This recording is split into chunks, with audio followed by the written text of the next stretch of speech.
Hello, আসসালামু আলাইকুম everyone, welcome to মিয়াস kitchen. আজকে আমি খুবই সহজভাবে ঘরোয়া উপকরণ দিয়ে তৈরি করে নিব কাচ্চি বিরিয়ানি। এই কাচ্চিটা আজকে হবে বিফ কাচ্চি বিরিয়ানি।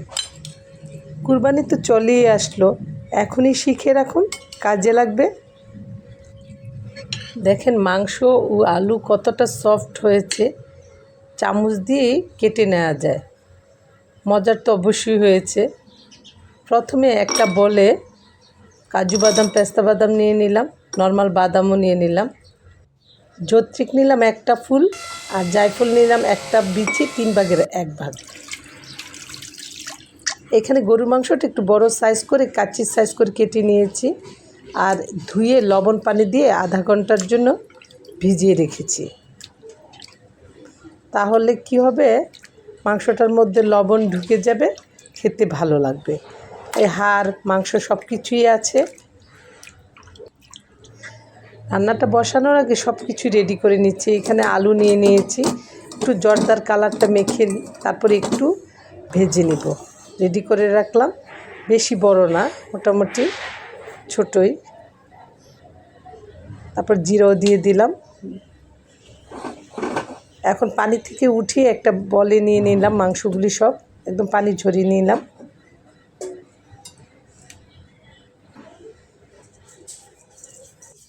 প্রথমে মাংসটা পরিমাণ করে লবণ দিয়ে দিলাম, এটা একদম পারফেক্টভাবে দিতে হবে, তাহলে খেতে ভালো লাগবে। এখন 1.5 টেবিল চামচ আদা, 1.5 টেবিল চামচ রসুনও দিয়ে দিলাম, মরিচ দিয়ে দিলাম 2 চামচ, দেখিয়ে দিলাম চামচটা। 2 চা চামচ সয়া সসও দিয়েছি। আর যে জিনিসটা দিতে হবে, কাঁচা পেঁপে বাটা স্কিন সহ, আর টক দই দিতে হবে। এখানে টক দইটা আমি 3 টেবিল চামচ পরিমাণ দিয়ে দিয়েছি।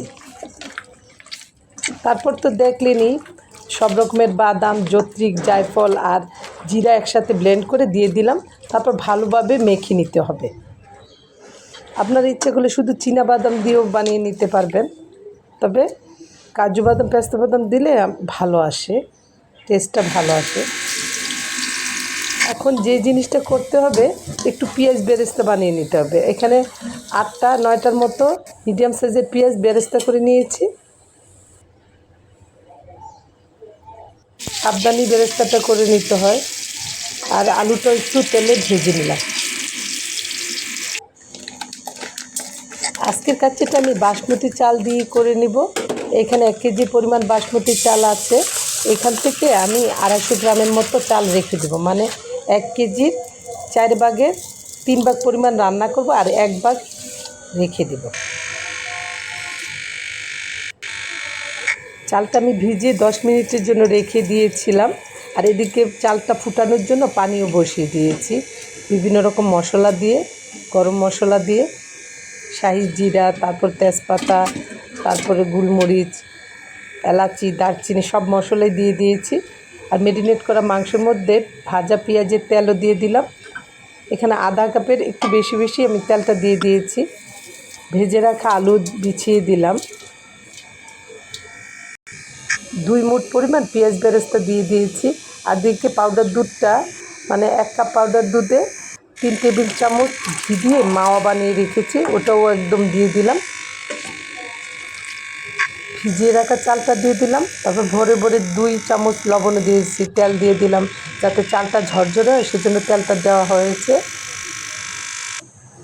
এই যে জাফরান দিয়ে দিলাম, দুধে ভিজিয়ে রেখেছি, আমার বাসায় ছিল, দিয়ে দিলাম। এটা না থাকলে আপনারা না দিবেন, অসুবিধা নাই।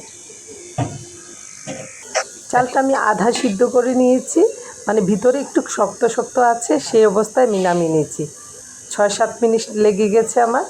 এক এক চাল আসলে টাইমটা এক এক সময়ে সিদ্ধ হয়, ওইভাবে আপনারা খেয়াল করে চালটা সিদ্ধ করে নেবেন। প্রথমে দিলাম জাফরান মেশানো পানি, তারপর ফুড কালারের একটু দুধে মিশিয়ে গুলিয়ে রেখেছিলাম, ওটাও জর্দা রঙটাও দিয়ে দিলাম। তারপর দিয়ে দিয়েছি ঘি, তারপর মাওয়াটাও দিয়ে দিলাম বিছিয়ে, পেঁয়াজ বেরেস্তাও দিলাম, 250 গ্রামের মতো লিকুইড দুধও দিলাম।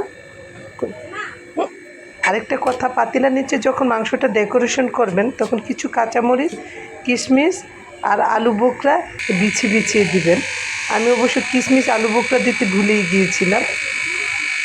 চুলার আঁচের কথা বলছি, প্রথমে একদম 8-10 মিনিট হাই ফ্লেমে একদম জাল দিয়ে নেবেন। তারপরে একটা নিচে একটা তাওয়া দিয়ে, পাতিলার নিচে একটা তাওয়া দিয়ে, মোটা একটা তাওয়া দিয়ে তারপর বসিয়ে আরও 5 মিনিট জাল করবেন। তারপরে আঁচটা একটু কমিয়ে দিতে হবে। তারপরে আস্তে ধীরে একদম 1 ঘন্টা, কমপক্ষে 40 মিনিট আপনার চুলাতে বসিয়ে রাখবেন, চুলার আঁচটা একটু কমিয়ে রেখে। দম দেওয়ার জন্য আমার মতো আটাটা ঢাকনার উপরে নিচে এমনভাবে দিবেন একদম বাষ্প যাতে কোনো মতেই বের হতে না পারে। দেখেন আমার মাংসটা কতটা সফট হয়েছে আর বিরিয়ানিটা কতটা ঝরঝরে হয়েছে। খুবই মজার একটা কাচ্চি বিরিয়ানি হয়েছে। সবাই ভালো থাকবেন। আল্লাহ হাফেজ।